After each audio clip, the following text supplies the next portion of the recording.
When Fred Warner opened his mouth and said the words "next year, we're winning it," I guarantee it stopped everything.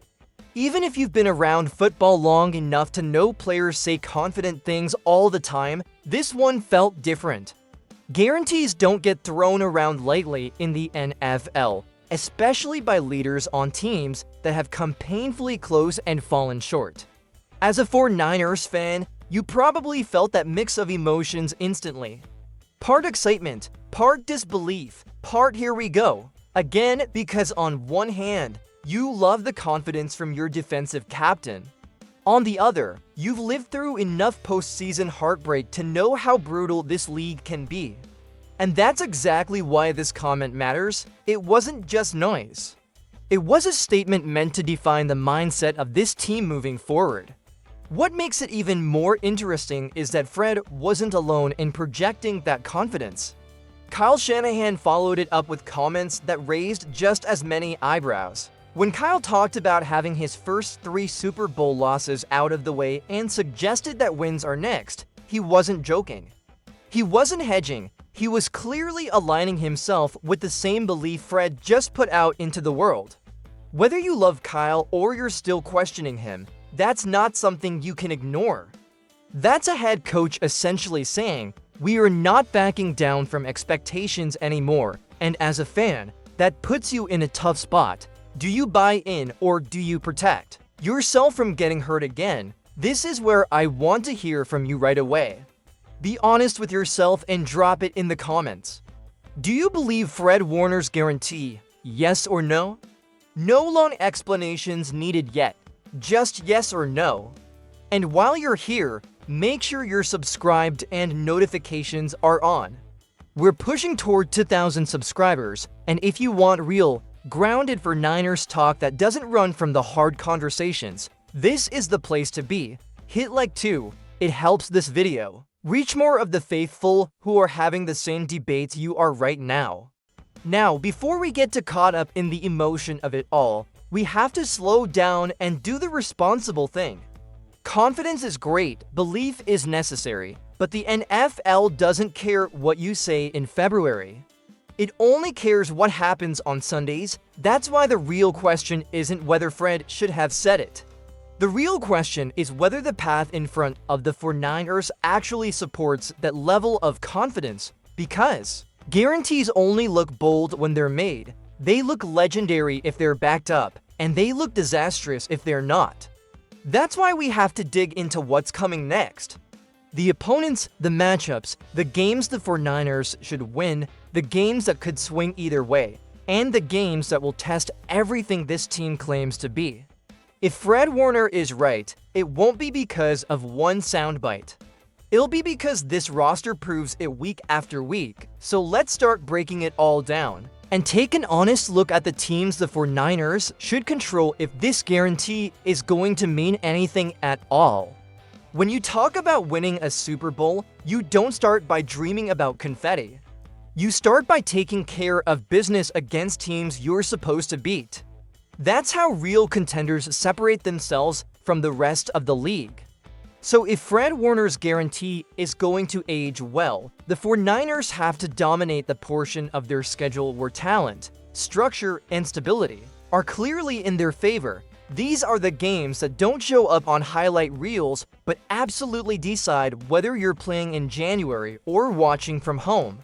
There are a handful of teams on this schedule that are either rebuilding, reshuffling, or still searching for answers at the most important position in football. And when you look at it through that lens, the 49ers should walk into those matchups with confidence. Not arrogance, not complacency, but expectation, because championship teams don't play down to chaos, they expose it. Quarterback uncertainty, coaching turnover, and roster resets are all things Kyle Shanahan-led teams have historically taken advantage of when they're locked in. That's why teams dealing with major changes at quarterback fall into that category of games the 49ers should control. Even if there's talent on the roster, instability under center changes everything. It affects play calling, confidence, late game execution, and how aggressive a defense can be if you're the 49ers and you're facing a team still figuring out who their leader is on offense. That's an opportunity you can't waste. Those are the games where your pass rush should feast. Your linebackers should dictate the middle of the field, and your offense should play with patience instead of panic. Divisional games always complicate things, but even there, context matters. The 49ers have built a track record of handling certain divisional opponents because they know the tendencies, they understand the schemes, and they've consistently had the better roster. That doesn't mean every game is easy, but it does mean the baseline expectation is a split at worst and often better. When you're talking about Super Bowl aspirations, going 1-1 in divisional matchups against improving but still flawed teams isn't settling. It's surviving, and survival is part of the long season. Then there are the teams that land in that should win tier. These are not bad teams. They're just not complete teams. They might have exciting young players, flashes of promise, or even a solid season behind them, but something is missing. Sometimes it's health, sometimes it's consistency, sometimes it's leadership. Against teams like that, the 49ers can't rely on talent alone. They have to rely on discipline, no dumb penalties, no slow starts, no letting a less stable team hang around long enough to believe they can steal one. That's how good seasons quietly fall apart. I want you to think about this and tell me in the comments which of these games worries you the most, even in the should-win group. There's always one that feels sneaky, and while you're down there, make sure you're subscribed if you haven't already. We're building toward 2,000 subscribers, and every single one helps this channel keep breaking things down honestly instead of selling hype. Here's the truth that isn't always fun to admit. If the 49ers stumble in this portion of the schedule, nothing else we talk about matters. You don't get to claim Super Bowl destiny if you're dropping games to teams still trying to figure out who they are. These matchups are about professionalism. They're about maturity. They're about proving that when Fred Warner speaks, the locker room backs it up with action. And once you clear this section of the schedule, that's when the season really starts to show its teeth. Because the next group of games won't care about what you should do, they'll force you to prove what you can do, and those are the games that will ultimately define whether this team is a contender or just another talented roster with bold words and unfinished business. This is where everything gets uncomfortable, because this is where seasons are defined. These are the games you can't pencil in as wins or losses without thinking twice. They're the toss-ups, the heavyweight matchups, the rivalry games, the ones that come down to a handful of plays in the fourth quarter. If the 49ers are truly who Fred Warner says they are, this is the stretch that will prove it. Not with talk, not with confidence, but with execution when the margin for error disappears. You start with the teams that always seem to meet the 49ers in the middle of the road. Equal talent, different strengths, and a whole lot of history. Games like these never feel normal, they feel personal. They're primetime matchups, national spotlights, and emotional swings from start to finish. The challenge here isn't just physical, it's mental. Can the 49ers stay disciplined when emotions run high? Can they adjust when the first game plan doesn't work? Those are the moments where coaching, experience, and leadership either show up or get exposed. One of the biggest recurring problems for this defense, and you've seen it for years, is dealing with mobile quarterbacks. When a quarterback can extend plays, scramble for first downs, or punish man coverage, the entire structure of the defense gets stressed. Containment breaks down, coverage stretches thin, and suddenly a third and long turns into a back-breaking conversion. That's why certain matchups feel dangerous even if the rosters look comparable on paper. It's not about names, it's about style. And historically, scrambling quarterbacks have tested this team more than any other archetype. Then there are the offenses that can score in bunches. These are the games where you don't get to play slow and methodical for quarters. You have to keep up. That puts pressure on your quarterback, your play calling, and your ability to finish drives with touchdowns instead of field goals. You can't waste possessions, you can't stall in the red zone, and you definitely can't give away short fields with turnovers. These are the matchups where one mistake can swing the entire game, and sometimes the entire season. Rivalries add another layer. When two teams know each other this well, records stop mattering. Schemes get familiar, tendencies get exposed. Every trick, every adjustment, every counter has already been seen. That's why these games almost always come down to late execution. Third downs, red zone plays, clock management. And that's where all the questions about Kyle Shanahan, fair or not, resurface. Can he close? Can he adapt when the other sideline punches back? These games will force those answers. Let me know how many wins you think the 49ers get out of these toss-up games.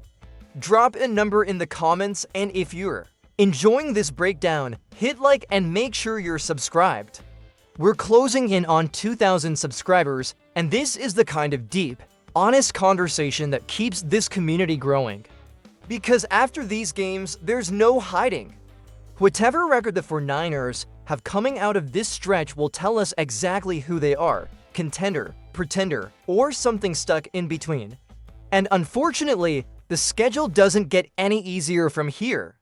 In fact, it gets brutal. The final group of games isn't about proving confidence, it's about surviving reality. This is the part of the schedule where belief gets tested hard. Not challenged, tested. These are the games where you're probably not favored, where the other team is more complete, healthier, or riding momentum.